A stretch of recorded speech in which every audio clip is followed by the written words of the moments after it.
Olá a todos, muito boa noite. Sejam todos muito bem-vindos aqui ao canal Eureka CCERJ. Todos me escutam bem, me veem bem, tá tudo certo? Qualquer problema, comenta aqui no chat que a gente vai tentando se ajeitar. A gente se arruma o que tiver com problema aqui. Para quem não me conhece, meu nome é Milena, eu sou servidora da diretoria acadêmica do consórcio CEDERJ da Fundação CCERJ e coordenadora aqui do canal Eureka, da Fundação CCERJ. A gente tem feito várias lives aqui no nosso canal desde que a gente começou a pandemia. Na verdade, o canal já existe há mais tempo. Para quem já conhece aí, a gente existe desde 2017, mas a gente começou a ter mais eventos agora com a pandemia, né? Que está tudo online, a gente não tem mais eventos presenciais, então a gente tem tido cada vez mais eventos aqui pelo canal, que têm sido muito produtivos. E hoje, mais uma vez, a gente tem o prazer de trazer novamente um evento da equipe da disciplina de Prática de Ensino 2, da UERJ, que é oferecida para as licenciaturas do consórcio CEDERJ, mas o evento ele é aberto para quem quiser participar, para quem estiver inscrito aqui no canal, quem quiser assistir, saber um pouquinho mais do que a gente vai conversar aqui hoje. Aproveitar, então, aqui já para dar os avisos de sempre, a gente tem, sim, lista de presença. Quando a gente estiver mais ou menos aí no meio do evento, eu vou colocar a lista de presença aqui no chat, então fiquem atentos aqui ao chat do YouTube. Vou colocar o link para vocês preencherem a lista de presença ali. Lembrando que só tem direito ao certificado quem estiver assistindo aqui o evento ao vivo. Se você estiver assistindo esse vídeo depois da transmissão, o link de presença já vai estar fechado, então já não tem mais direito ao certificado. E lembrando também que o certificado ele não é de envio automático, tá? Então, vocês vão preencher a lista de presença durante a transmissão e a gente vai fazer os certificados provavelmente aí na próxima semana. A gente está com muita demanda ainda da aula inaugural, que foi semana passada. Aproveitar que a gente está no comecinho de semestre aí, dar as boas-vindas se a gente tiver algum calouro nos assistindo, porque a gente teve novos inscritos aí do canal depois da aula inaugural. Então, sejam todos muito bem-vindos. Um outro recado importante, muito cuidado na hora de preencher a lista de presença, porque os certificados eles são feitos de forma automatizada, então a gente faz através de uma ferramenta do Google, ele puxa as informações do formulário para colocar no certificado, então tentem preencher direitinho o endereço de e-mail de vocês, o nome completo, porque senão o certificado fica com erro. Fica com o nome de vocês errado, se o e-mail estiver errado, o certificado não chega, porque o certificado vai ser enviado por e-mail, tá bom? Então, muito cuidado na hora de preencher com as informações de vocês, e é isso. Qualquer dúvida, coloquem ali no chat que a gente vai conversando ao longo do evento. Queria, então, agora aproveitar para chamar a professora Florence Casariego para fazer a abertura do evento de hoje. Oi, professora, boa noite, seja bem-vinda. Boa noite, Milena. Obrigada pela apresentação. Boa noite a todos e todas. Sejam bem-vindos à nossa primeira live do bloco Dialogando com a Prática da disciplina de Prática de Ensino 2. Para quem ainda não me conhece, eu sou a coordenadora Florence Casariego e hoje nós estaremos iniciando a nossa disciplina.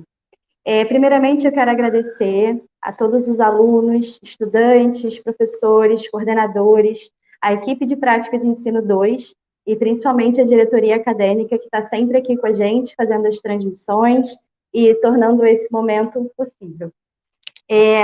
Bom, a Milena já explicou para vocês como vai ser a nossa dinâmica, então a gente vai ter alguns mediadores da equipe mediando o chat do YouTube.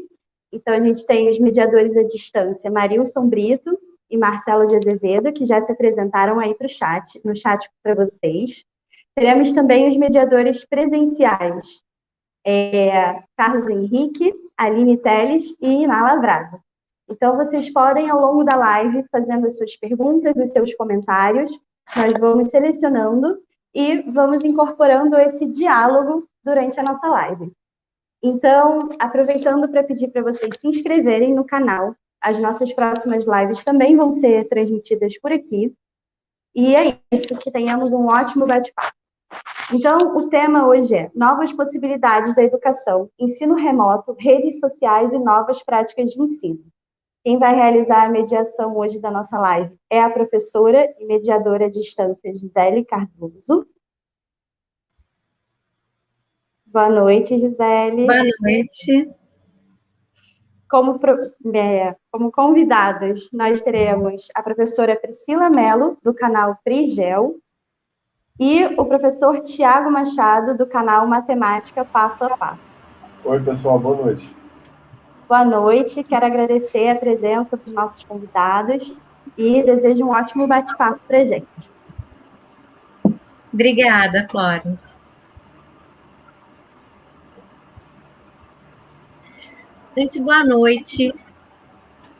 Boa noite, é um prazer estar novamente aqui com vocês, com todos os alunos de prática de ensino, com todos que acompanham aqui o canal e as nossas lives. O tema hoje é um pouquinho diferente, a gente vai falar do espaço de aprendizagem fora da sala de aula, as novas possibilidades, o ensino remoto, videoaula. E para isso eu trouxe duas pessoas assim maravilhosas para falar sobre isso, que é a professora Priscila Mello e o professor Tiago Machado. Então, só para vocês conhecerem um pouquinho por que a gente convidou os dois aqui. O professor Tiago Machado, ele é youtuber, ele tem o canal Matemática Passo a Passo, ele vai contar uma historinha muito legal para vocês, como é que o canal dele cresceu. Ele é um professor daqueles que tem plaquinha do YouTube. E a Pri, que também tem um canal, Prigel, e que tem feito formações aí pelo Brasil, com videoaula, e em outros municípios, outros estados, e que eu quis trazer aqui para vocês para falar um pouco dessa experiência, das novas possibilidades com o ensino remoto. Então, como a gente está começando agora o semestre, falar de coisas novas na prática de ensino. Então, a gente vai começar aí falando da Priscila. Priscila, conta aí um pouco da sua história, como é que você foi parar no YouTube, como é que você começou esse projeto. E lembrando que todos dois são professores da rede pública, né? A Priscila de Geografia e o Tiago de Matemática. Então, é com você, Pri. Oi, gente, boa noite. Eu vou começar falando que eu estou muito feliz de estar aqui, porque eu tenho a UERJ no meu coração, que a minha graduação foi feita na UERJ, no campus de São Gonçalo. Eu vi que tem um pessoal de São Gonçalo aí.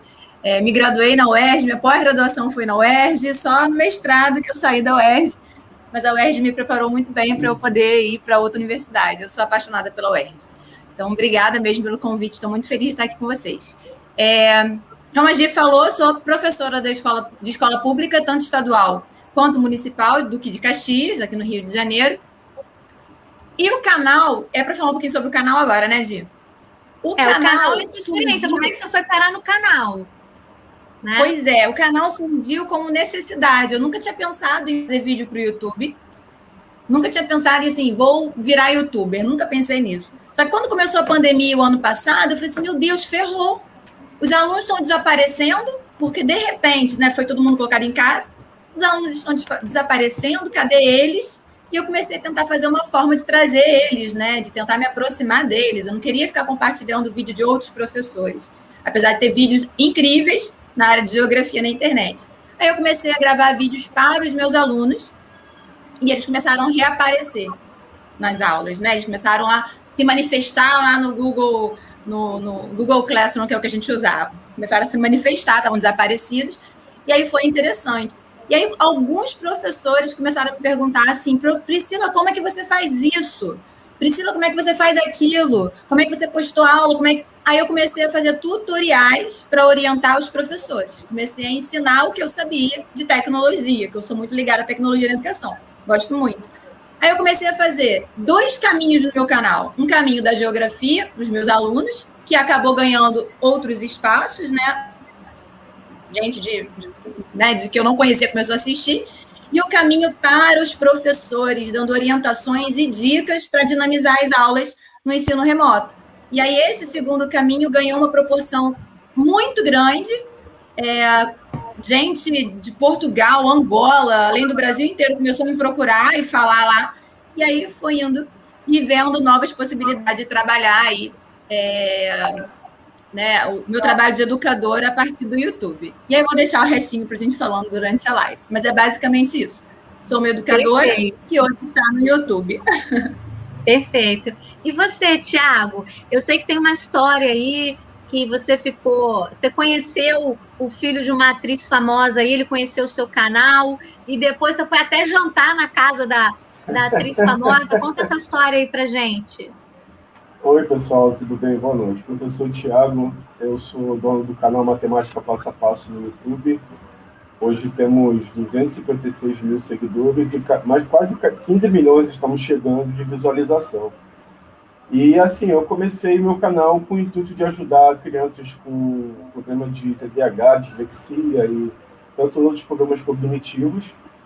E aí, nesse inteirinho, eu decidi fazer pré-meditar, e aí foi que o meu canal explodiu. Eu comecei a ter milhares de inscritos durante esse período, mas ainda continuei trabalhando com a parte de ensino fundamental, né, fazendo um resumão do que aconteceu. O meu canal está desde 2014 disponível lá no YouTube, no caso aqui no YouTube, que a gente está numa live. E aí eu comecei eu já dava aula particular e eu tinha um nome dentro do Rio de Janeiro a respeito de trabalhar com crianças. Thiago, deixa eu só interromper. Fala um pouquinho mais alto, mais junto do microfone, que está um pouquinho baixinho. Então, eu dava aula, tinha mais ou menos uns 50 alunos particulares espalhados pelo Rio de Janeiro. E aí calhou que o Bento, filho da Glória Pires, ele conhecia o meu canal, ele já estudava pelo canal e a gente tinha uma amiga em comum que era uma psicóloga que trabalha com crianças especiais. Vocês estão me ouvindo? Mas se puder aumentar um pouquinho a voz. Então tá, vamos lá. E aí o que acontece? Aí ela foi e descobriu que a gente tinha uma amiga em comum. E aí eu fui trabalhar na casa da Glória Pires, com o filho da Glória Pires, o mais novo, né, e fiquei durante 2 anos trabalhando com eles, isso tudo por causa das aulas online que eu já tinha no YouTube já há mais ou menos uns 2 anos, e ela viu minha técnica de ensino e o filho se apaixonou e comecei a trabalhar com ela. E aí, como a Gisele falou, ela tocou um negócio importante, até a jantar com a atriz global eu jantei. Aí eu fiquei imaginando eu, como professor, o que eu estou fazendo aqui, mas eu consegui chegar até lá. E também sou professor de escola pública, eu sou professor no município de Itaguaí e também trabalho no estado em comunidade. Então, assim, é uma coisa que você consegue acarretar para si, mostrar para os alunos que eles também são capazes de alcançar. E aí, eles se identificando com a gente, eles conseguem alcançar. E muito mais os nossos colegas de profissão, né? Que nos ajudam, que sempre se espelham em nós, até nas práticas de ensino da matemática, de outras matérias, para poder conseguir ter um bom resultado com seus alunos. É mais ou menos isso. O restante vou deixar no... É muito legal. Você falou agora que os outros colegas se espelham, né? Já apareceu gente aí, Pri, nos comentários, dizendo que já fez curso com você lá no Prigel. Tiago, eu queria só que você mostrasse a sua placa de youtuber, né? E por que eu estou fazendo questão disso? A Priscila e o Tiago são pessoas já consagradas com bastante seguidores no YouTube, né? E a ideia era trazê-los para vocês verem que é capaz, sim, o professor de sala de aula, da rede, conseguir um espaço, né, na mídia. Então, é bem interessante. O Thiago contou essa história da Glória Pires, acho que seria legal se a Milena puder soltar. A Glória Pires fez um vídeo sobre o canal do Thiago, e a Milena vai soltar aí para vocês darem uma olhada.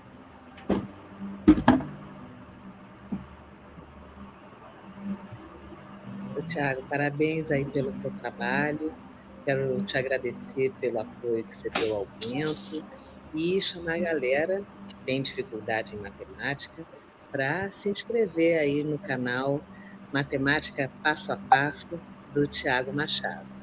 Tudo de bom, Thiago, obrigada. Muito legal, né? Muito legal a gente ver esse reconhecimento, né? E aí, por que eu pedi para mostrar a plaquinha? Já tem outras alunas, a Rosângela Nunes falando que faz curso com você também, Pri. Porque a segunda pergunta tem muito a ver com o que vocês falaram aqui. Em que momento, a Priscila falou um pouquinho, mas em que momento vocês realmente decidiram que iam fazer parte desse mundo da videoaula, desse mundo da metodologia ativa, na sua carreira? Essa é pergunta que eu vou deixar para vocês.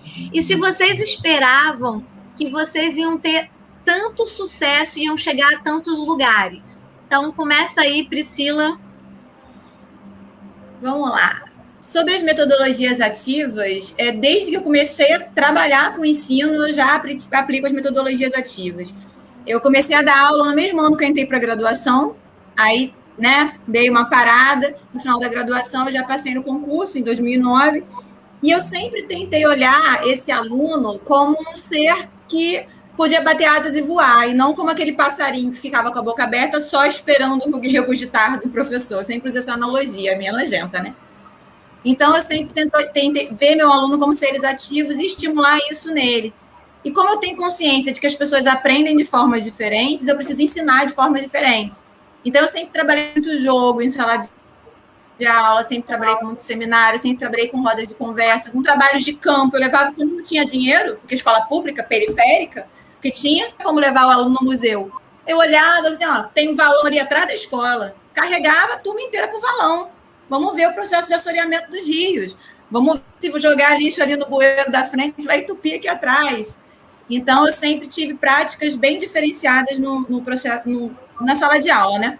E nunca pretendi e nem pensei em gravar vídeo aula. Nunca. Nunca pensei em entrar para o YouTube ou fazer algo parecido. Eu lembro que quando começou essa movimentação de pandemia, ninguém sabe dessa história que eu vou contar agora, né? Que alguém falou assim, mas aí vai ter que gravar aula. Eu falei, eu quero ver o diretor que vai me obrigar a gravar aula. Eu tenho vergonha, eu sou tímida, quero ver quem vai me obrigar a gravar aula. Eu lembro que eu soltei um negócio assim, estava meio revoltado no dia. Você vê como que as coisas mudam, né? A cabeça muda, a gente é adulto e vai amadurecendo a cada momento, né? A gente vai se recriando como ser humano. E aí, quando eu comecei a ver a evasão, quando eu comecei a ver meus alunos desaparecendo do Google Classroom, eles se inscreveram, mas não estavam participando, eu comecei a pensar, gente, o que a gente pode fazer para atrair essas crianças? Porque evasão já é um problema no ensino presencial. No ensino remoto, há uma questão da internet, do acesso. Mas eu fiquei, será que essa evasão é todo acesso? Porque eles estão no Instagram, eles estão lá comentando minhas postagens no Facebook. Aí eu comecei a observar que determinadas práticas afastam o aluno. Então, colocar um PDF com 10 páginas e pedir para ele responder a pergunta que está no final do PDF, pelo amor de Deus, se eu fosse aluno de ensino fundamental, eu também ia querer fazer isso, não. Não ia mesmo. Aí eu fiquei pensando, gente, tem que mudar a forma de trabalhar com essas crianças, tem que levar as metodologias ativas para o ensino remoto. Aí eu comecei a pensar assim, poxa, ao invés de mandar um documento um Google Documento com as perguntas, vou transformar isso num jogo. Aí comecei a procurar, alguns eu já conhecia o Socrative, várias ferramentas. Já conhecia o Live Worksheets, que é uma ferramenta que eu usei, que eu conheci há algum tempo já. Eu falei, vou criar uma atividade no Live Worksheets, que é o aluno, ao invés de ter que copiar, ele não copia nada, ele faz com o celular. Então, ele vai usar o celular para arrastar, para soltar, para digitar, para enviar, a correção é automática. Vou começar a colocar em prática o que eu já conhecia, que eu não colocava em prática no ensino presencial. Aí comecei a preparar esse tipo de atividade, enviar para os alunos, e eles começaram a aparecer. Eles podem aparecer mais. Eu comecei a gravar as minhas aulas e, a princípio, colocar como não listado para eles. Não listado. E aí começaram a visualizar. E aí os amigos começaram a perguntar, como é que você fez essa atividade? Como é que você fez isso? E aí eu comecei a colocar para os professores. Meu canal, na verdade, explodiu, não foi nem na área da geografia, foi na área da educação. Porque tem pessoal de matemática, até outro dia entrou uma professora do curso de odontologia para o meu curso, no nível superior, utilizando as técnicas que eu ensino no canal. Então, explodiu mais para essa parte da pedagogia mesmo. E aí eu abri, falei assim, já que eu estou fazendo vídeo aí de orientação para o pessoal, vou abrir também a parte de geografia para quem quiser assistir. E aí deu certo. E eu não tinha pretensão nenhuma, mas aí o canal começou a crescer, com 1 mês e meio deu 1.000, aí com mais 1 mês já deu 2.000, aí foi passando, aí eu estou com 8 meses, estou com 30 mil, ainda falta muito para chegar lá no Thiago. Mas gostei e comecei a ver o mundo de possibilidades. Não só no YouTube, como no Instagram.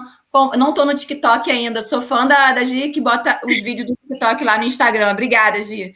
TikTok, Facebook, tem um mundo para a gente explorar, um mundo.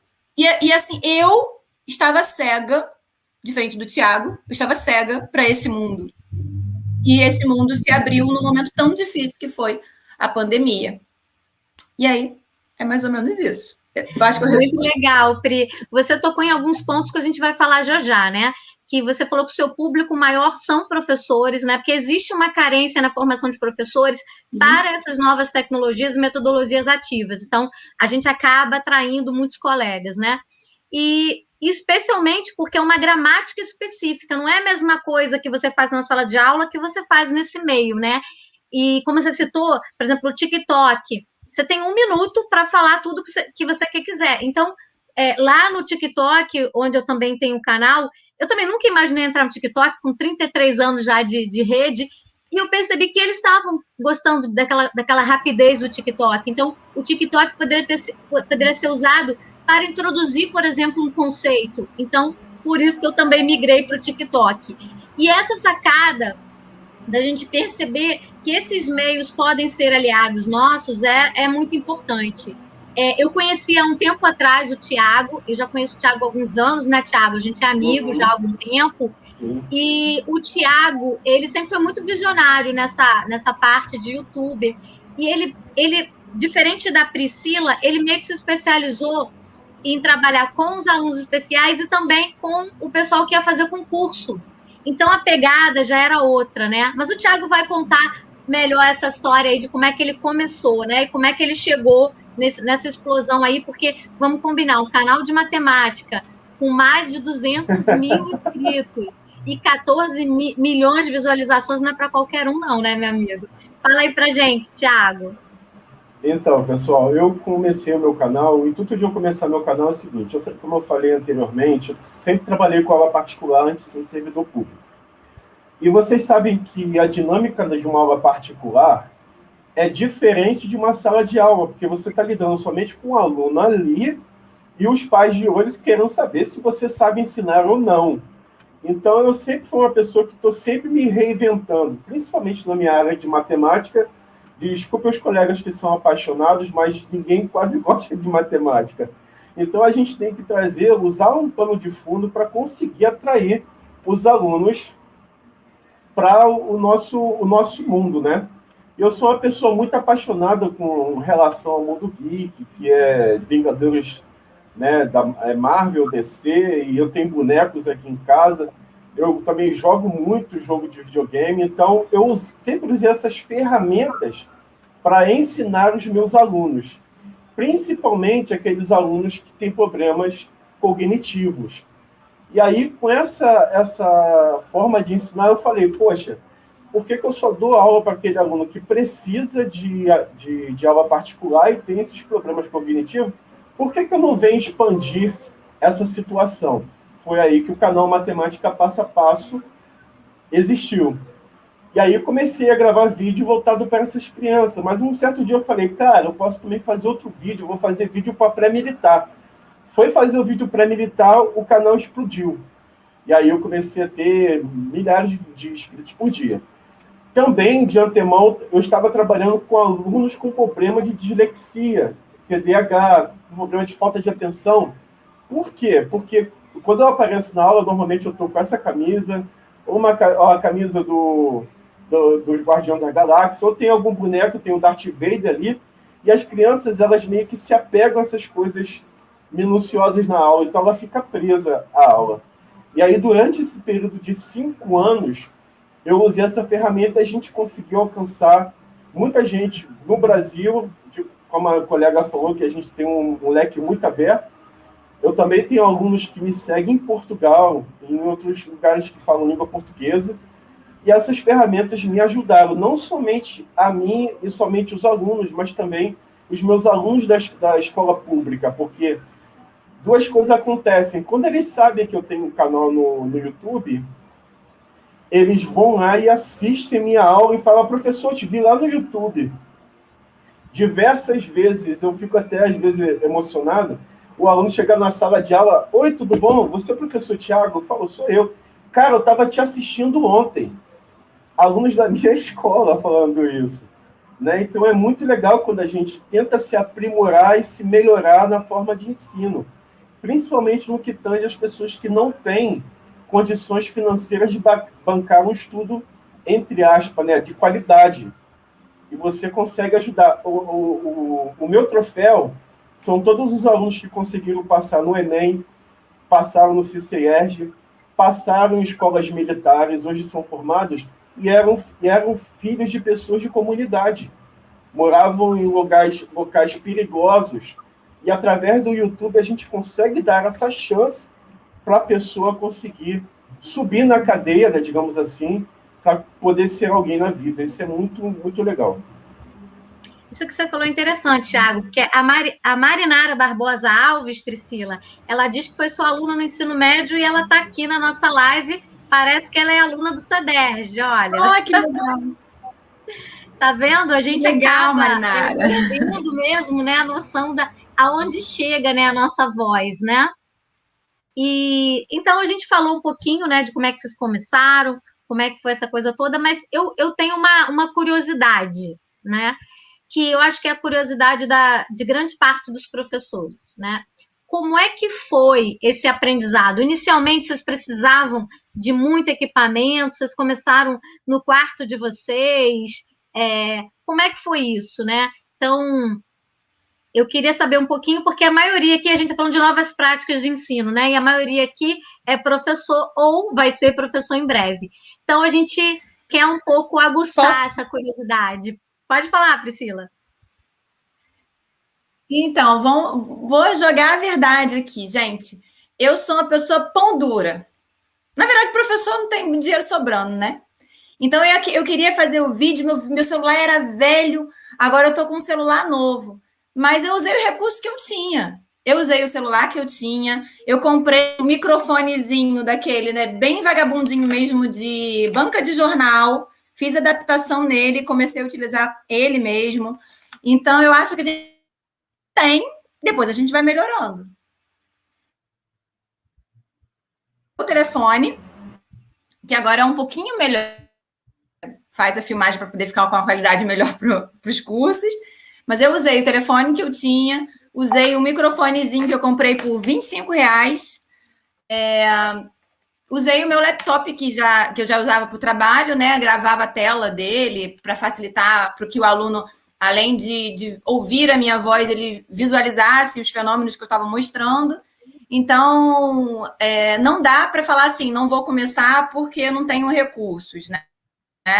No caso do professor, todo professor vai ter pelo menos um smartphone para se gravar, para fazer o vídeo no TikTok, para fazer o vídeo no Instagram, você usa lá seu smartphone. Então, eu comecei sem nenhum tipo de recurso, assim, nada grande coisa, não. Aos poucos eu fui comprando umas coisas ou outras, né? Comprei um celular melhor, que já precisava comprar, porque o outro estava pedindo socorro, para melhorar as gravações. E aí eu acho que dá até perceber isso nos primeiros vídeos do canal para agora, mas também não uso grandes tecnologias. Eu uso o meu smartphone. Eu tento simplificar muito tudo que eu faço.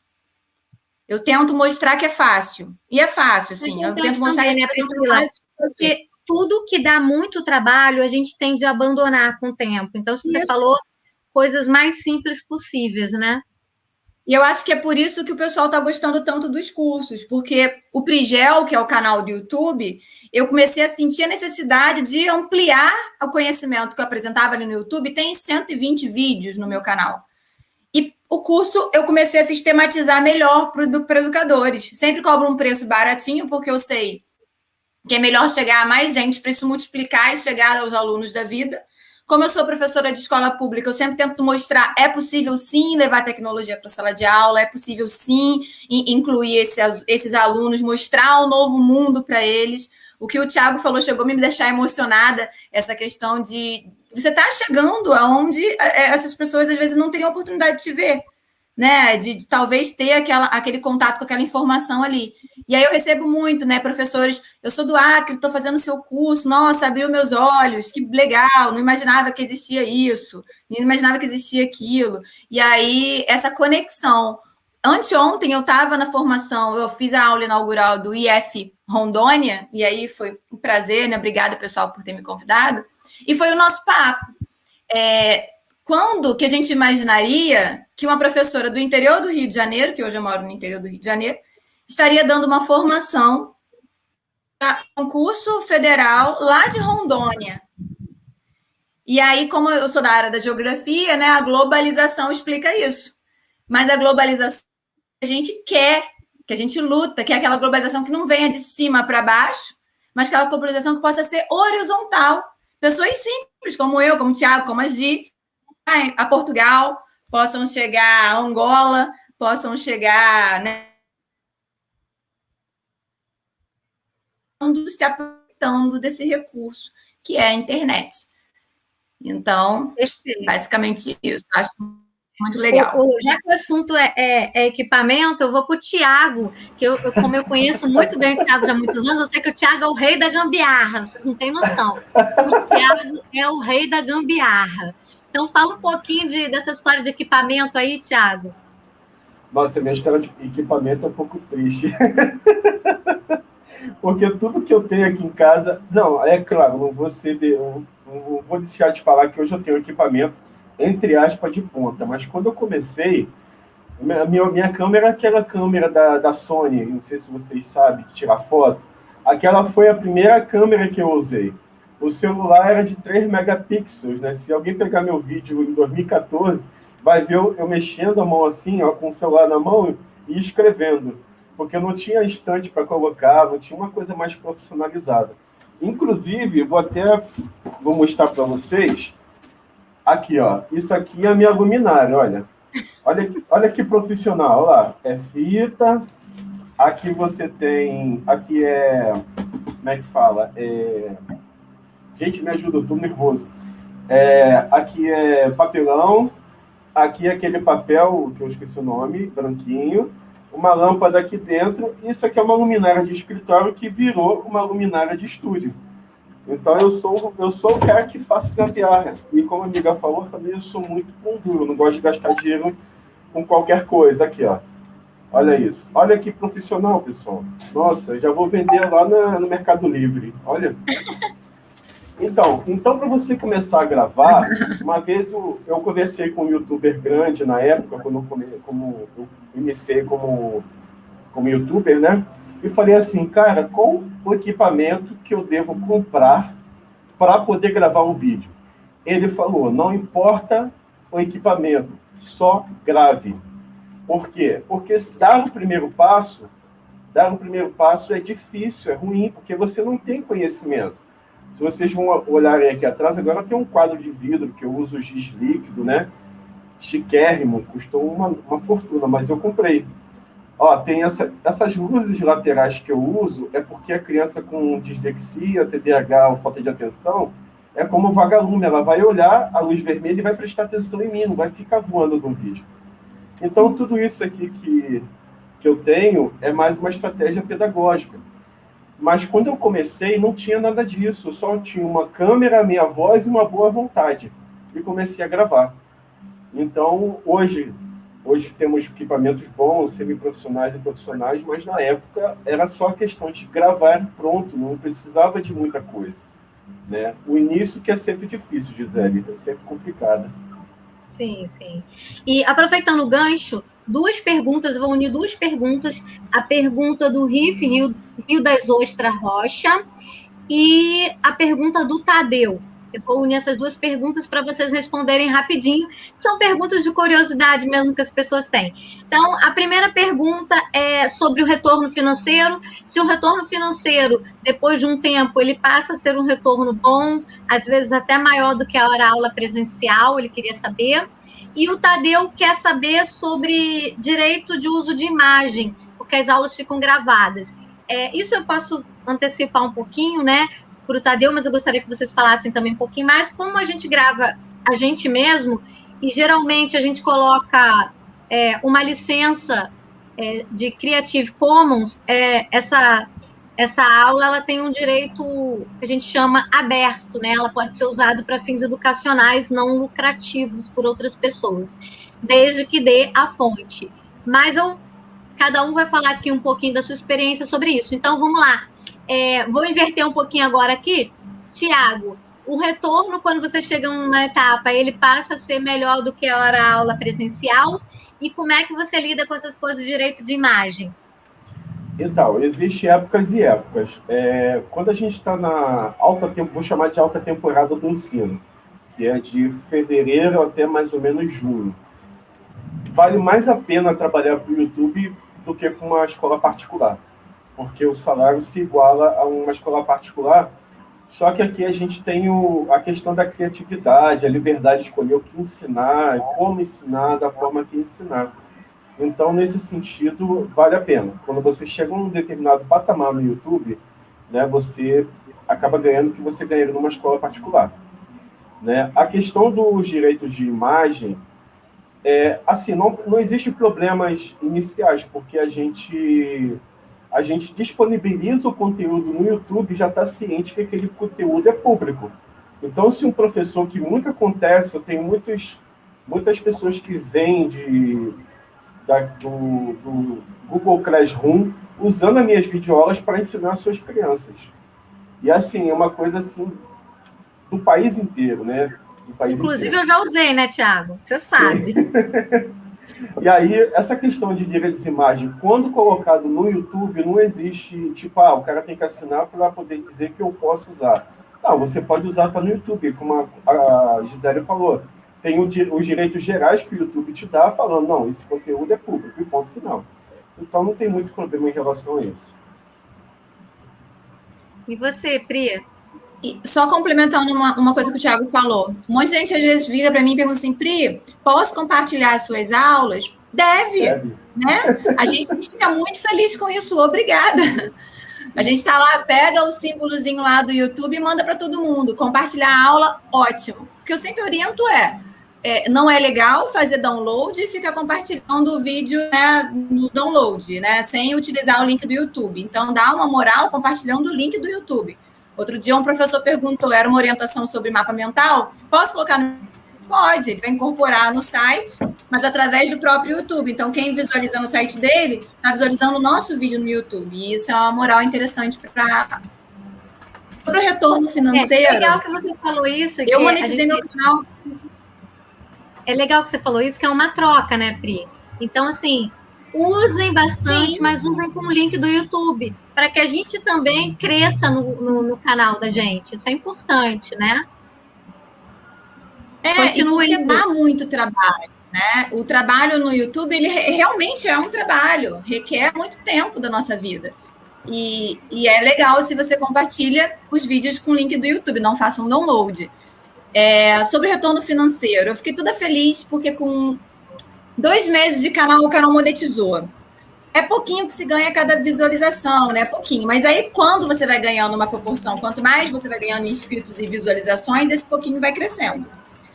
No meu caso, eu tive um problema e eu arrumei uma solução também, que não foi nem por conta desse problema. Eu comecei a perceber a possibilidade de utilizar o YouTube para criar outros ganchos financeiros. Então, o YouTube me deu destaque e, a partir do YouTube, eu criei cursos. Hoje, 90% dos meus cursos eu vendo por conta do YouTube. O YouTube me deu destaque, eu criei o meu canal no Telegram, eu criei minha página no Instagram e eu consigo meus seguidores no Telegram, meus seguidores no Instagram por conta do YouTube. E, através disso, eu consigo ter mercadoria digital, né? Eu comercializo meus cursos. Né? Tenho parceria hoje com a Lion Studios, que é de realidade aumentada no ensino. Então, eu mostro o material deles. Enfim, então o YouTube acabou me dando link para criar renda através de coisas que eu nem imaginava. Hoje eu sou filiada de Hotmart, por exemplo, eu ofereço produtos de pessoas que eu vejo que têm qualidade no trabalho da educação. Então, o YouTube acabou me dando ferramentas além do próprio YouTube.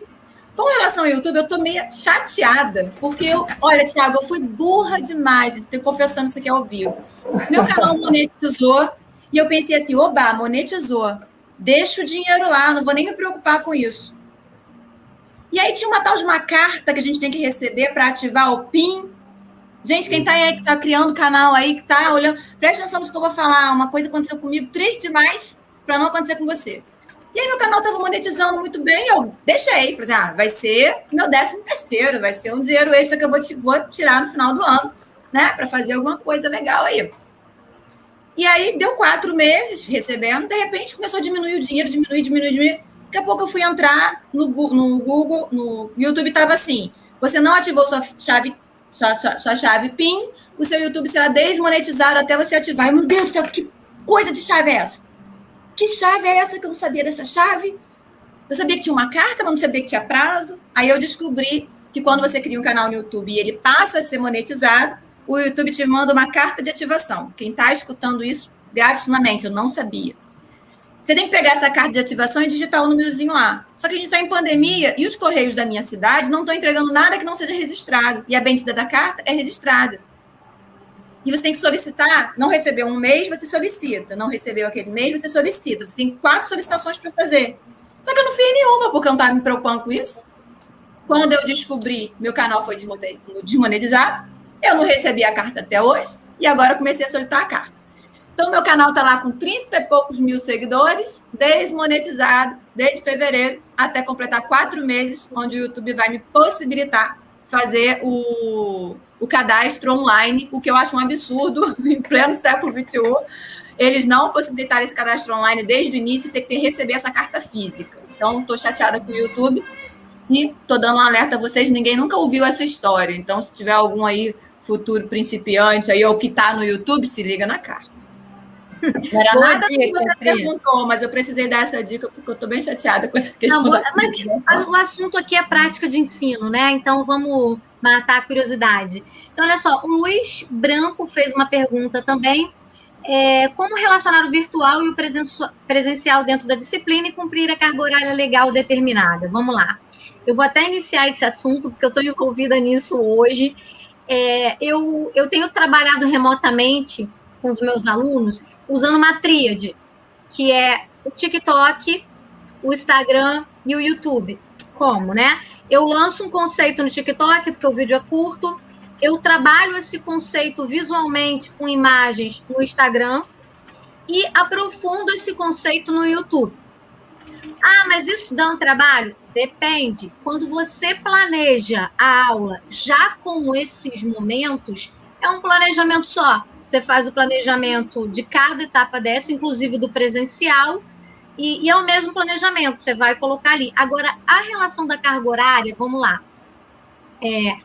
No início, você vai ter um pouco mais de trabalho, porque você não conhece as ferramentas como deveria, você ainda está aprendendo, mas depois eu acho que você pega no automático. Essa é a minha experiência já de algum tempo, né?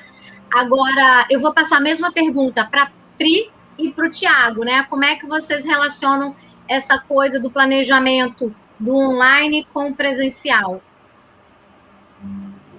Quer começar, Thiago? Começa aí. Então, comigo é o seguinte, eu uso o online, né? E a questão que eu tenho que sempre separar um momento da minha vida para poder gravar e ter as aulas. Então, às vezes, é muito complicado você conseguir associar o virtual com o presencial. Mas o presencial, ele é uma situação que te ajuda também para você ganhar tempo. Porque cada aula que você tem na escola, normalmente é 50 minutos, 2 tempos, 1h30. Às vezes, você não consegue dar todo o conteúdo necessário. Então, as aulas virtuais vêm para isso, para te ajudar a conseguir você conseguir realizar suas tarefas que são necessárias na escola. Perfeito. E aí, Pri? O que o Thiago falou é justamente o que eu estava pensando. Eu comecei na pandemia, né? Então, eu tive a realidade do ensino remoto apenas, utilizando o online, né?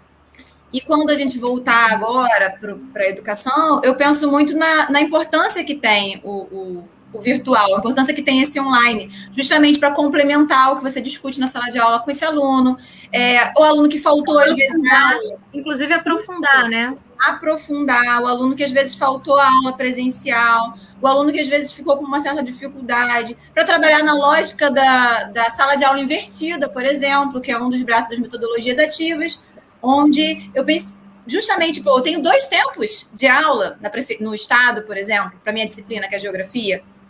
Eu acho um absurdo, é muito pouco. Às vezes, com 2 tempos, você começa uma aula, o tempo acaba, você não consegue praticar. Então, eu posso agora, né, colocar uma orientação para eles assistirem um vídeo e eles já trazerem uma ideia pré-formulada daquele conteúdo para a gente desenvolver atividades cada vez mais dinâmicas e incríveis ali na sala de aula. Então, com relação a planejamento e com relação a conciliar, eu acho interessante essa questão da conciliação. Hoje, com o YouTube no ensino remoto, o tempo de planejamento é grande, ainda mais quem está começando no YouTube e se organizando ali, mas com o tempo tem essa questão a nosso favor, né? Utilizar a nosso favor. E ter consciência, como a Gi falou, que as gramáticas mudaram e que você não precisa no YouTube fazer uma aula de 2 aulas de 50 minutos para falar de um conteúdo. Numa sala de aula, você consegue... Numa sala de aula, às vezes, você demora 2 aulas para explicar um conteúdo, porque tem as intervenções, que são muito válidas, maravilhosas. Eu falo para meus alunos, participa mesmo. Tem as intervenções, tem, às vezes, né, alguma coisa que acontece na escola, aí liga o carro de som lá do outro lado da sala de aula, os alunos ficam agitados para saber o que está acontecendo. 2 aulas, não dá para nada. Dá para muita coisa, na verdade. Mas no YouTube você consegue fazer um vídeo de 10 minutos sobre o conteúdo todo de 2 horas. Então, quando eu comecei a gravar, eu pensava porque você assim... também não tem a questão do manejo com a indisciplina, né? O que facilita muito. Tem até pesquisas que falam sobre isso, que grande parte do tempo da sala de aula presencial, ele é tomado com questões administrativas e indisciplina. Não, e também a questão de você dar atenção, são seres humanos, né? E aí eu faço a minha chamada, eu quero saber como eles estão, às vezes vem um aluno contar alguma coisa da vida... É o lidar humano. Você não tem como falar com um rapazinho, né, que vem até você para falar que o pai está preso e falar, tá bom, garoto, senta lá que eu tenho que dar minha aula. Não dá. E às vezes você planeja uma aula com um assunto, surge outro e você vai... Eu adoro o presencial. Eu sou absolutamente a favor do ensino presencial. Eu não sou a favor do ensino 100% online na educação básica. Eu acho que isso ferir muito esse contato humano que é fundamental. A gente foi para essa situação porque foi uma emergência. E eu acredito que o melhor... Eu acho que é um consenso que o ensino presencial ele é necessário, né? Mas eu acho que o virtual, sim, ele combinado com o presencial, ele potencializa, como a gente já falou aqui. Você aprofunda com o aluno, porque a gente tem aquele aluno que vai sozinho, então ele se interessa, você coloca um material lá, ele se aprofunda. Você pode deixar aulas gravadas para alunos que têm mais dificuldade num determinado conceito. Sim. Gisele, então, isso que a professora Priscila está falando é interessante, porque nos meus cursos de 6º, 7º, 8º e 9º ano no canal, que eu tenho uma playlist completa de todos esses anos, né? Exceto no 6º ano, que tem algumas mais, do 7º ao 9º é completa, é todas as matérias do bimestre do ano do aluno. E muitas vezes o aluno coloca no comentário assim, o que eu aprendi em 30 minutos, meu professor ensinou em um mês. Então, esse ensino remoto ajuda porque, por exemplo, comigo em sala de aula, já peguei aluno sentado lá no final da sala, uma sala de 30, quase 40 pessoas, de cabeça baixa. E aí eu vou lá para poder intervir e falar assim, o que está acontecendo? Ele falou, professor, isso aí eu já sei. Eu queria uma coisa mais profunda, porque eu faço curso preparatório, isso aqui. Aí ele fala assim, mas eu vou lá no seu canal. Inclusive, eu tenho uma questão aqui, professor, você pode tirar uma dúvida para mim? Ou seja, a educação à distância, essa educação digital, seja ela TikTok, inclusive eu quero fazer um adendo relativo ao TikTok e ao Instagram, a gente ainda está no início de professores se lançando no TikTok e no Instagram, como a professora Gisele, né, que está no TikTok, a professora Priscila também vai estar... E segue lá no TikTok, dicas das G3, hein? A professora Priscila, não sei se está no TikTok, mas se não estiver, vai estar.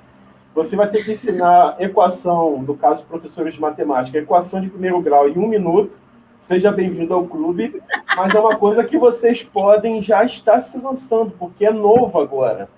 Na minha época não tinha Instagram, não tinha TikTok, então a gente está...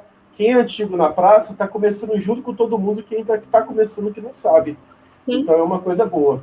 Então, só para fechar, essa parte do ensino remoto é bom porque o aluno que está interessado em estudar, principalmente, eu vou fazer uma defesa, principalmente em escola pública, ele tem uma ferramenta agora para poder ajudá-lo no aprendizado.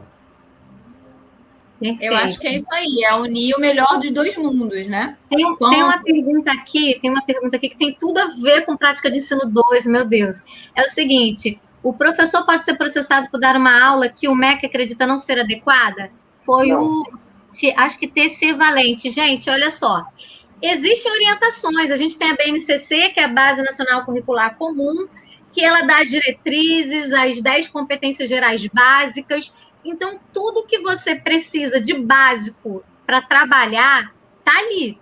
Se você parte daquele material ali para criar as suas aulas e tem bom senso, você não vai ser processado nunca. O que a gente tem que ter noção é que existem orientações sérias, tanto do governo federal quanto dos governos estaduais e municipais. No caso do governo federal, é a BNCC, que ela é a base para a construção curricular de todos os estados e municípios. Então, o que você vai apresentar no vídeo tem a ver com o que está lá, seja na educação infantil, com 5 campos de experiência, ou no ensino fundamental, com as 10 competências gerais. Então, você fazendo isso, você pode ficar tranquilo, ninguém vai te processar, ninguém vai falar nada. É bom senso e seguir as orientações, né, dos órgãos competentes. Não é isso, gente? Isso aí. É interessante o que a Gi falou, a gente tem que seguir uma linha, né, de acordo com a BNCC, e o que vai te dar caminho para ser processado, e aí qualquer pessoa, seja professor ou não, é se você infringir a lei. Estimular, né, defender coisas como a ditadura militar, defender tortura, defender o racismo. Isso, de acordo com a lei no Brasil, é crime. E eu acredito que nenhum professor vá levantar bandeiras que são crimes na internet. A orientação é seguir mesmo as diretrizes nacionais e a BNCC, né? Priscila, uma pergunta específica para você. Priscila, você já usou o tour virtual nas suas aulas? Tá, rapidinho. Inclusive, o próprio YouTube tem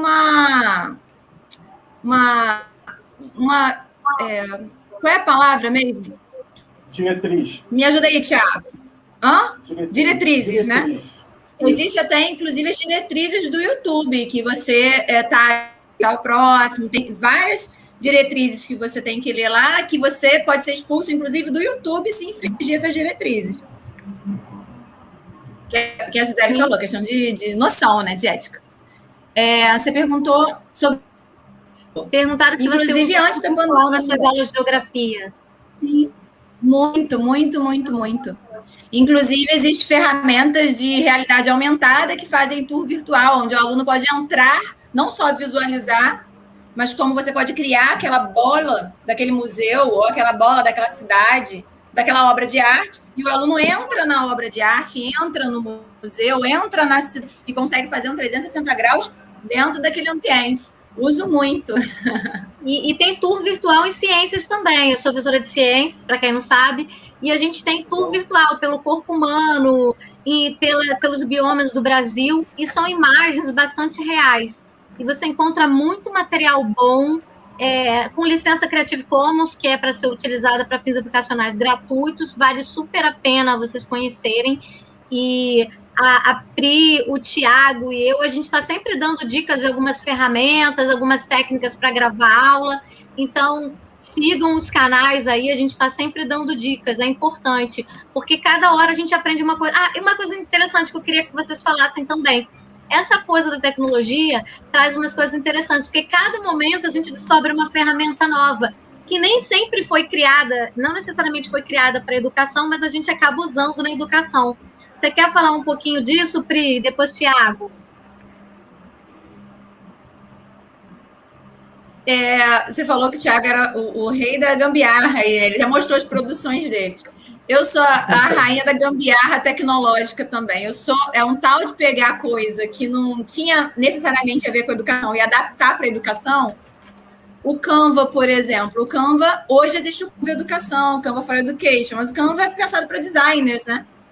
E hoje a gente pode, tanto com Canva, tanto que o Canva começou a investir ainda mais no Canva for Education, que é o Canva Educação, permite que os alunos façam trabalhos colaborativos, online, então essa coisa deles interagirem na produção do material é possibilitado ali.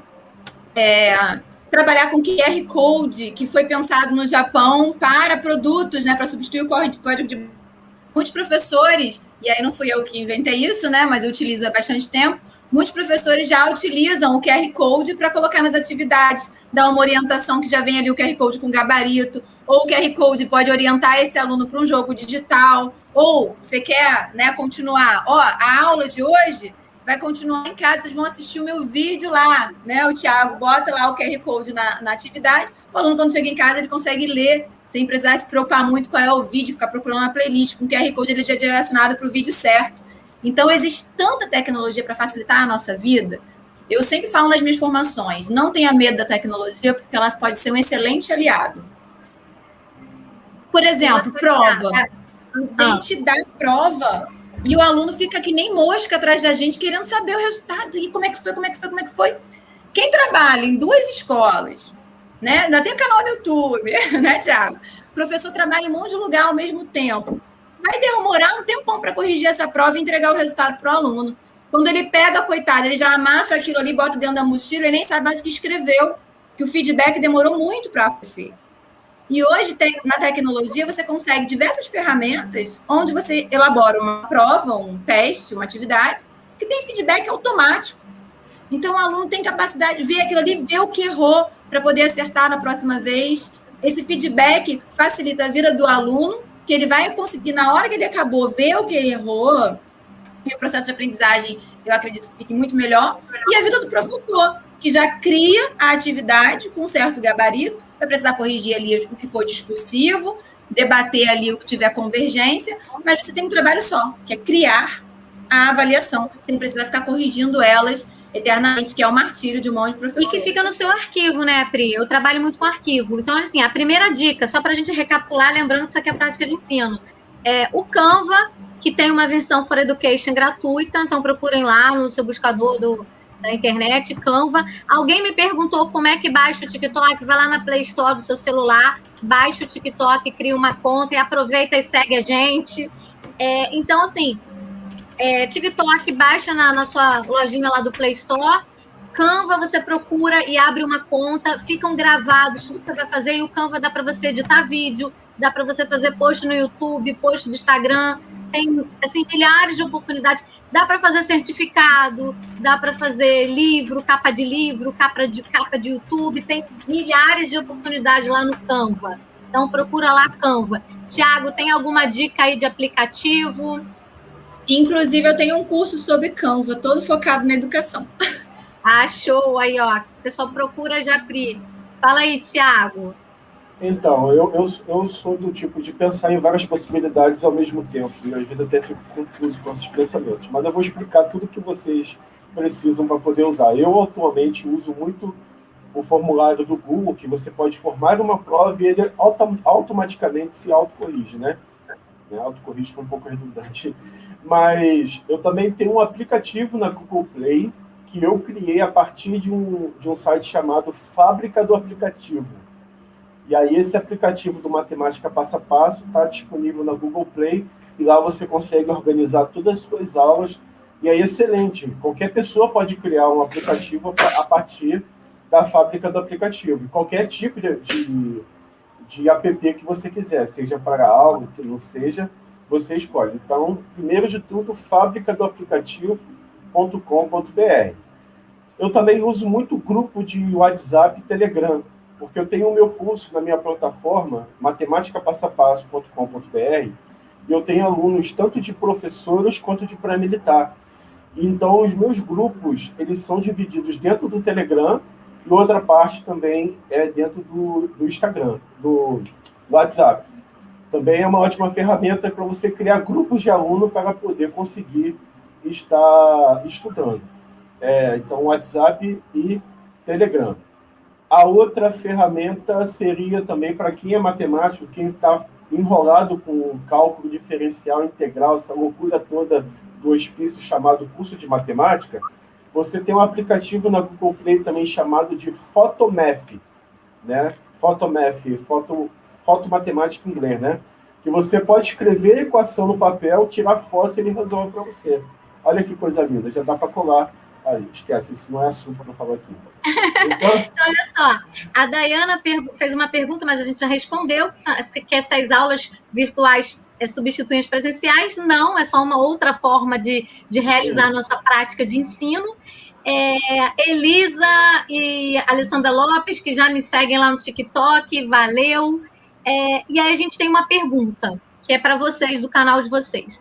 Qual é o maior público e se ele é democrático no canal de vocês? Como é que vocês sentem? Como é que é, assim, o público de vocês? Tiago, o seu público, a maior parte é composto de quem? a maior parte do meu público são pessoas realmente que não têm condições de ter uma educação de excelência, digamos assim, e um curso preparatório pago. A maioria que chega no meu canal, e eu posso dizer isso com total certeza, 99% do público de lá são um público que não tem condição financeira. É claro, tem aquele povo que tem grana, etc., tem condição financeira, mas a grande maioria do meu canal não possui condição. Usa o YouTube como ferramenta de aprendizado. É porque quem acompanha o Tiago sabe que o Tiago costuma encontrar muitos alunos que ele não conhece, porque são alunos virtuais, né? Ele já encontrou frentista, ele vive postando lá, né? Fotos assim, olha, esse aqui é o frentista, ele disse que ele vai tentar o concurso da ESA e ele está aqui trabalhando e quando ele chega em casa ele vai lá e acompanha as aulas. Porque a gente tem também um mito de que, porque está na internet não é democrático. Então, assim, muito aluno que precisa trabalhar, muito aluno que faz ensino médio e quer estudar para um concurso e não tem nem como assistir porque não tem dinheiro, nem tempo para isso, ele acaba recorrendo mesmo. E muito aluno que quer estudar e não tem quem ensine porque os pais não têm aquele conhecimento, vão lá. Gente, é só a gente pensar, muita gente compra um equipamento, ninguém mais lê manual, todo mundo vai lá e procura o vídeo no YouTube, né? É uma ferramenta democrática, sim. Mas, Pri, fala aí do seu público. O meu público, na grande maioria, olhando lá que são mulheres de 20 a 45 anos, a grande maioria, que são professoras, são educadoras. Eu tenho uma parcela legal de adolescentes também que assistem os vídeos de geografia, mas eu acho que atualizar, e muitas vêm para mim e falam, nossa, mas eu tinha medo e agora... A Priscila, Pri, tá travando eu um pouquinho. Consigo ver muito no canal do YouTube a carência em tecnologia educacional.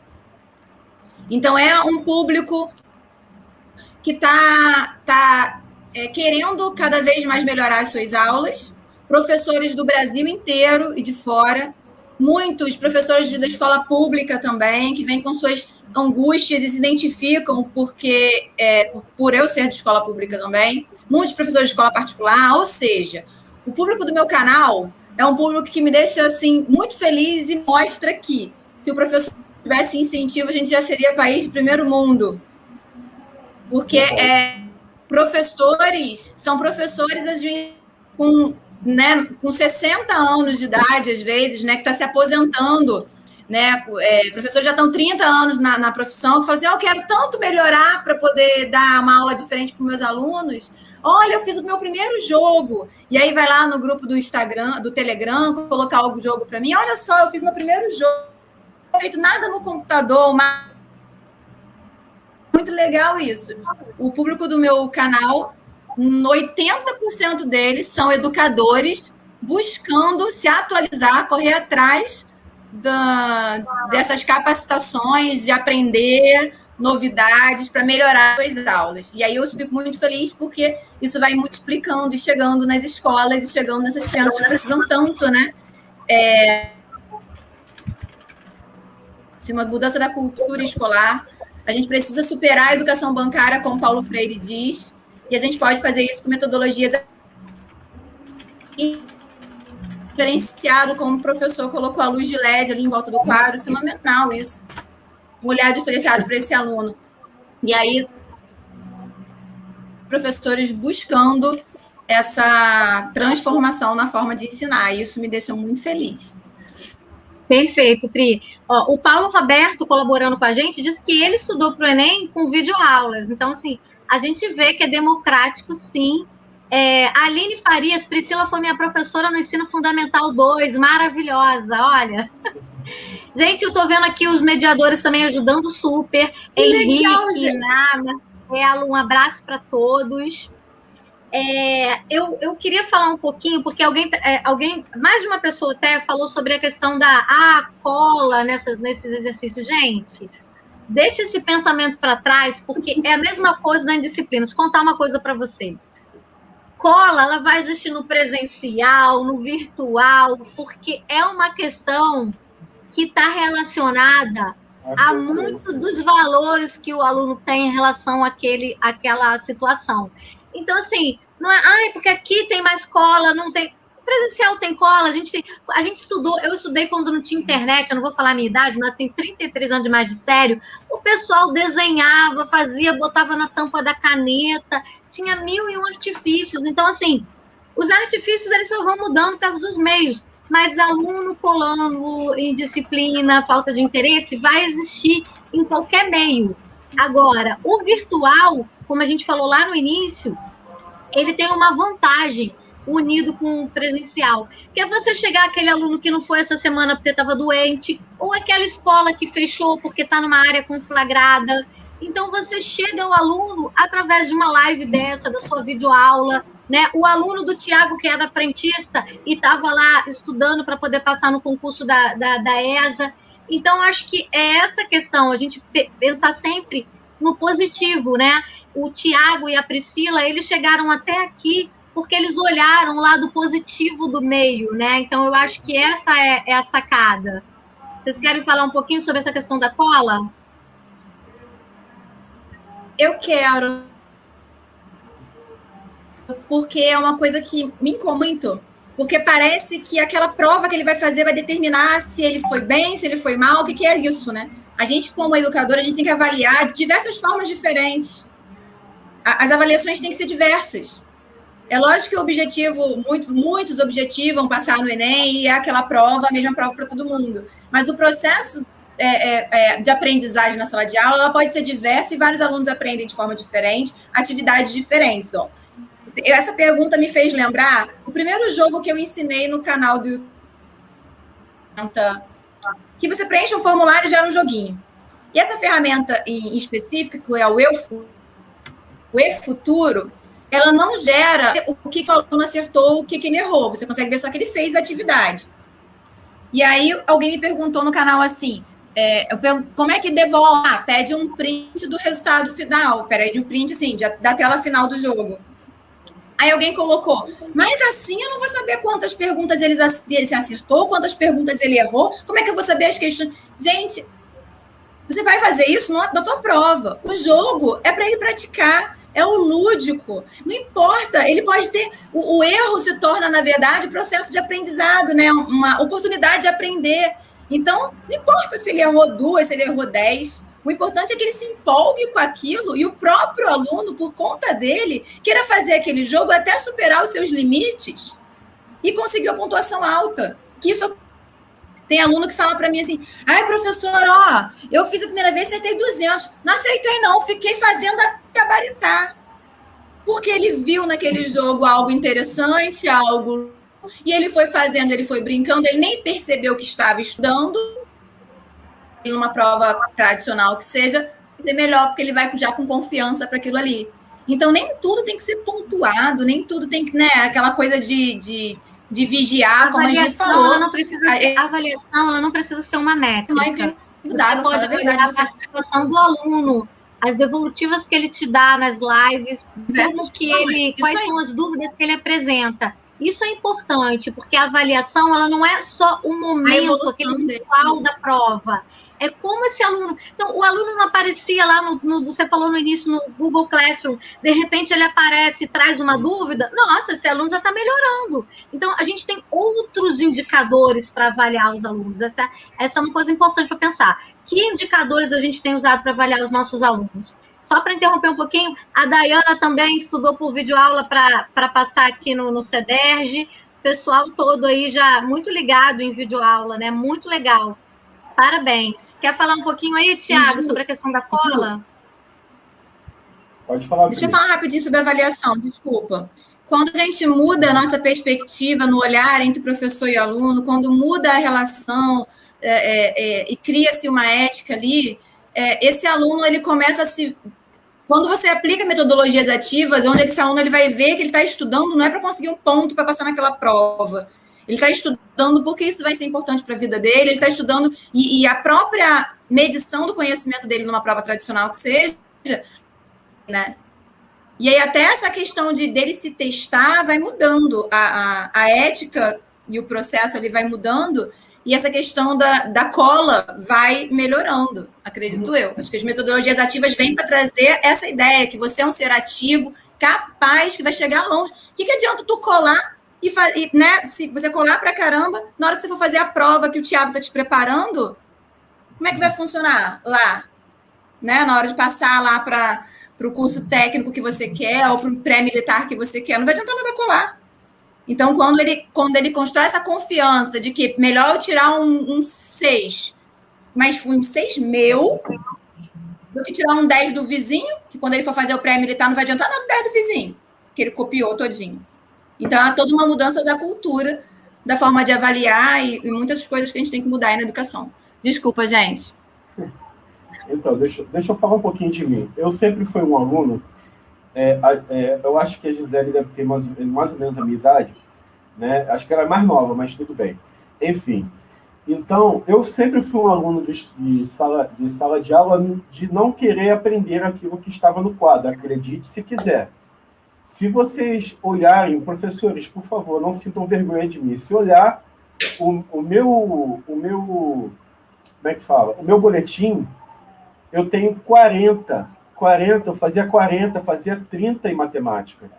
Mas por quê? Na minha época, eu sempre defendo essa bandeira, na minha época, crianças que têm problema de dislexia, algum problema psiquiátrico, psicológico ou cognitivo, eram tratadas da seguinte forma. Minha mãe falava, tá vendo essa nota aqui? Se você não aumentar essa nota, eu vou fazer aumentar na minha mão, né? E ela me batia. Assim que a gente foi criado antigamente, né? Só que eu tinha problemas dessa forma. Eu tinha problemas, primeiro, de socialização. Eu nunca fui muito social, primeiro ponto. Segundo, sempre fui muito inteligente, mas inteligente para aquilo que eu queria. E o que estava na escola não me interessava, porque eu não via futuro naquilo, porque não tinha incentivo dentro de casa. Vocês estão me ouvindo?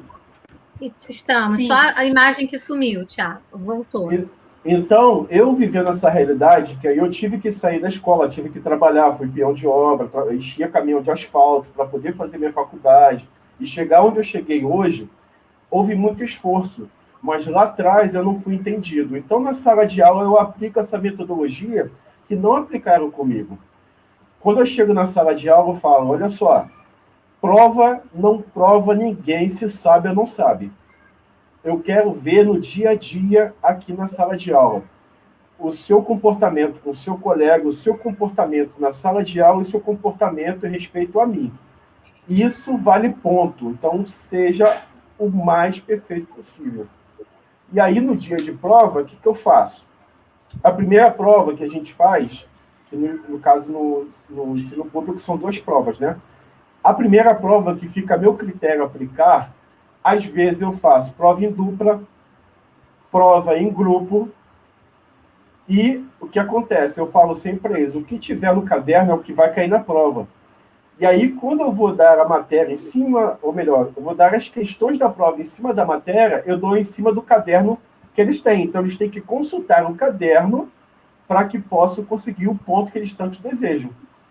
E aí eu faço valer que prova não avalia. Prova é somente um documento para dizer, bom, você já está pronto para ir para o próximo ano.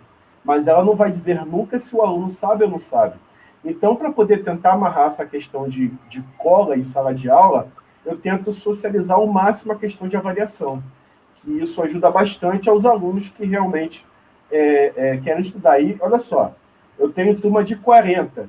Se eu falar para vocês, e de escola pública e de turma de bagunceiro, Se eu disser para vocês que 10 a 15 pessoas vêm na minha mesa e falam, professor, eu não entendi, explica de novo, vocês vão dizer que é mentira, por causa dessa metodologia que eu uso. Perfeito, Thiago.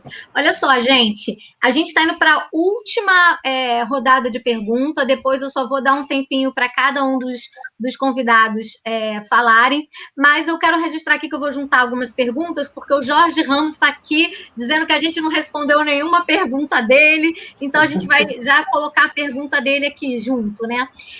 São, na verdade, várias perguntas. Uma é, se nas escolas que vocês trabalham é permitido que vocês usem o material que vocês têm do YouTube. E a pergunta do Jorge Ramos é, em reuniões de colegiado ou COC, vocês já oficializaram essas melhorias, de como é que esses alunos melhoraram? E tem uma terceira, que é muito mais um recado, é que tem um aluno que diz que vai assistir o seu canal, Thiago, mas que ele não vai dar aula porque ele já tem 72 anos, mas eu nem vou falar quantos anos eu tenho. Olha, o importante é você inovar e se conectar com o seu aluno, não importa a sua idade, porque a gente tem muito colega jovem de idade e que não consegue essa conexão. Então, não desanima, vai dar aula sim, faz o seu canal, que vai dar certo. Então, vamos lá, o Jorge Ramos quer saber se vocês já oficializaram esses resultados que vocês obtiveram com os canais nos COCs e colegiados, e também querem saber se vocês podem utilizar o material de vocês do canal nas aulas. Posso começar? Que eu estou aqui olhando para o nosso amigo de 72 anos. Primeiro de tudo, não existe idade para estudar. Você pode se formar com 90 anos de idade e ser um profissional da área de educação em qualquer outra área. Segundo, basta você querer que você consegue. E eu tenho professores que eram professores de escolas militares. E tipo assim, eu estou aqui e esses professores estão lá em cima. E eles estudam comigo. Eles têm a faixa de 72 a 80 anos, e também já tive alunos com 60, 65 anos estudando, então não existe idade para poder estudar, ok? Qual era a outra pergunta, Gisele? Eu me perdi. Se vocês já podem usar o material de vocês do canal nas aulas, e se vocês já oficializaram esses resultados obtidos nos canais, nos colegiados. Sim, em sala de aula, ou melhor, nos COCs, eu sempre falo com meus amigos, pelo menos quem é professor da área de matemática, eu falo, vá lá, usa minhas aulas, fica à vontade, se quiser material, tem material aqui para vocês. E eu também incentivo a assistir a outros canais que a gente faz parte da rede de Google Education, né? A gente trabalha com a Fundação Lema, então temos muitos outros professores, não sei se a Priscila faz parte da Fundação Lema, mas se não faz, eu estou te fazendo já o convite. Então, a gente sempre indica canais de amigos para poder ser utilizado em suas aulas, que isso ajuda a adiantar a questão do ensino-aprendizagem, né? Que a gente normalmente não consegue completá-lo em sala de aula, né? Perfeito. Pri, com você. Uso e, inclusive, criei o canal por conta disso, né, de poder estar próximo deles agora no processo de pandemia, e pretendo usar bastante quando voltar, porque é o que o professor falou, complementa o conteúdo, e eu sou adepta da colaboração. Então, nas escolas que eu trabalho, na escola que eu trabalho do município de Caxias, por exemplo, a gente tem um grupo para os professores de geografia, e aí a gente troca o tempo todo. Então, eu produzo uma atividade, eu passo para os professores, eles produzem, eles passam para a gente. Então, essa questão do professor trabalhar colaborativamente um com o outro é muito bom. Nós queríamos uma atividade sobre bioma. Eu falei assim, eu tenho uma aqui legal. Aí o professor pega, adapta, né, ao que ele explicou. Então, a gente troca bastante material, uso bastante o material que eu produzo nas escolas e também deixo eles livres para quem quiser utilizar. E esse trabalho colaborativo, acho que é fundamental. A gente é uma comunidade, né? A gente nenhum ser é sozinho nesse mundo. A gente tem que dar as mãos e andar juntos, né? Se a gente começar a visualizar isso no mundo, quem sabe as coisas não melhoram, né? E sobre a segunda pergunta, era... Se vocês já tinham colocado isso no conselho de classe, nas reuniões colegiadas. Jorge Ramos perguntou. Como a gente fez conselhos de classe online, né? E, na verdade, eu não precisei colocar nada, porque os próprios alunos colocaram no retorno que eles deram. Então, os alunos começaram a dar um retorno muito, muito, muito forte nas redes sociais, os alunos começaram a marcar a escola, começaram a marcar o vídeo. A escola fez uma pesquisa com os alunos, né? Como que você aprende melhor no ensino remoto, sobre uma diagnose, né? E os próprios alunos trouxeram isso. Eu estou gostando muito dos professores que estão fazendo vídeo, que não foi só eu, né? Os professores que estão fazendo vídeo, meus amigos ainda têm vergonha de colocar os vídeos abertos, né? Mas faz o vídeo para os alunos. Então, estou gostando muito, as aulas com vídeo estão facilitando, as aulas assim estão facilitando. Então, o retorno, os alunos deram, e aí a própria coordenação trouxe isso para as reuniões. Eu não precisei falar, e isso foi surgindo, e agora perguntam, né? E aí, como é, como é que faz? Que legal esse retorno, enfim. Perfeito. O que você colocou, mas é legal, né? Tem um plugin para Google Chrome, que é o Screencastify. Então, o professor que está começando, tem vergonha de fazer vídeo, coloca aí o seu Google Chrome, o Screencastify. Você pode gravar a sua tela, daí tu faz o teu PowerPoint e grava a tua voz na tela. Você vai perdendo o medo, né? Porque tem muita gente que tem medo de estar lá, né? Gente, a gente encerra... Pode falar, Pri. Inclusive, o próprio PowerPoint, depois de 2016 para cá, ele já tem a função de gravar a tela também. Facilita, né? A gente vai terminando essa questão das perguntas, mas vocês podem continuar perguntando nas redes sociais dos nossos convidados. Agora vem a rodada final e eles vão falar para onde eles acham que está indo a educação do futuro, deixar suas redes sociais para que vocês sigam e também coloquem outras questões e perguntas. Quem não teve a pergunta respondida aqui, vai lá nas redes sociais, pergunta, a gente responde. As minhas redes sociais, eu acho que estão colocadas aí na descrição, o pessoal está colocando, que é no Instagram, Gisele Cordeiro 2006, e no TikTok, Dicas da G3. Então, a gente sempre faz um bate-papo depois da live para alguém perguntar alguma coisa que ou não perguntou, ou perguntou e não foi respondida. Então, finalizando aqui, Tiago e Priscila, queria que vocês falassem para onde vocês acham, né, que está caminhando a educação do futuro e deixar a rede social de vocês aqui para a gente seguir. Pode começar, Tiago. Pode falar. Não, você. Eu? Então, o que acontece? De 2010 para cá, o YouTube chegou para poder revolucionar e todo mundo usa hoje o YouTube como ferramenta de aprendizagem também, não somente das áreas, né, da educação, mas também em outras áreas. Então, eu acredito, com essa nova geração, inclusive os colegas que estão aqui na live, que absorvendo todas essas informações e aplicando elas no seu aprendizagem, também futuramente no seu ensino, a nossa educação, eu ainda tenho fé que vai crescer, vai se tornar uma ferramenta, mas uma ferramenta não, vai crescer futuramente.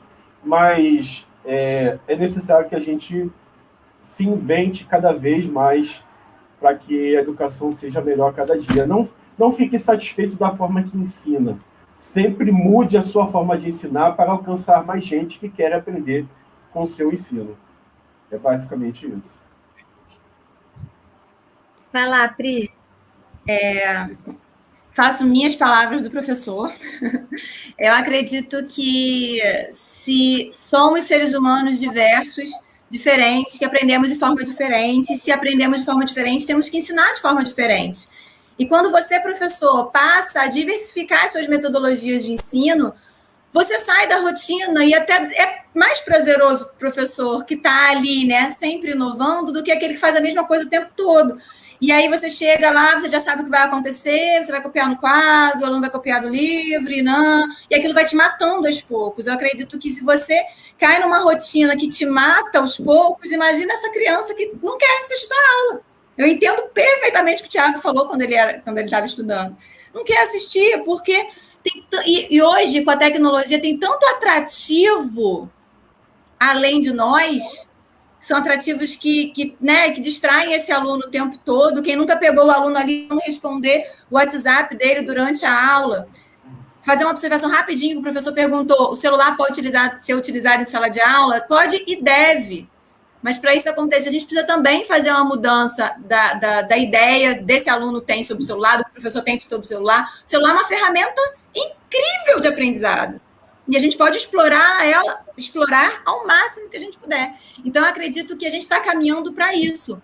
Para o professor estar na rede social, para o professor utilizar, sim, o celular, utilizar os recursos que a gente tem para poder atrair esse aluno das formas possíveis que existem, né? E de acordo com que não interfira também no seu bem-estar. Então, se você não se sente à vontade em colocar o teu rosto público no TikTok, você usa postagens do Instagram com imagens que você cria.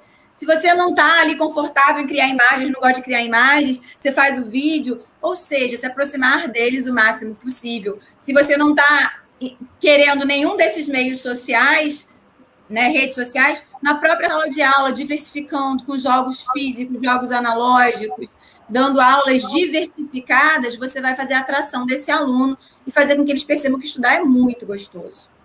Perfeito. E aí, eu fiz uma brincadeirinha que eu fiz uma formação essa semana em Minas Gerais, numa escola do município de Minas Gerais, e eu fiz um joguinho para eles no WordWall, que é uma ferramenta que todo professor tem que aprender a usar, que é muito legal e muito fácil, onde você preenche uma planilha e o programa já cria um jogo para você.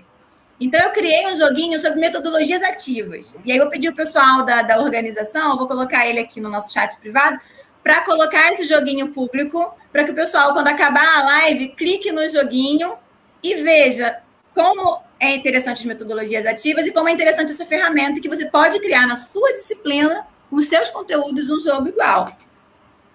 Perfeito, Pri. Pri já está deixando aí o link para vocês abrirem. O Paulo Roberto, ele colocou ali, você não respondeu a minha pergunta. Paulo, essa live já é promovida pela coordenação da professora Flores Casariego, de Prática 2.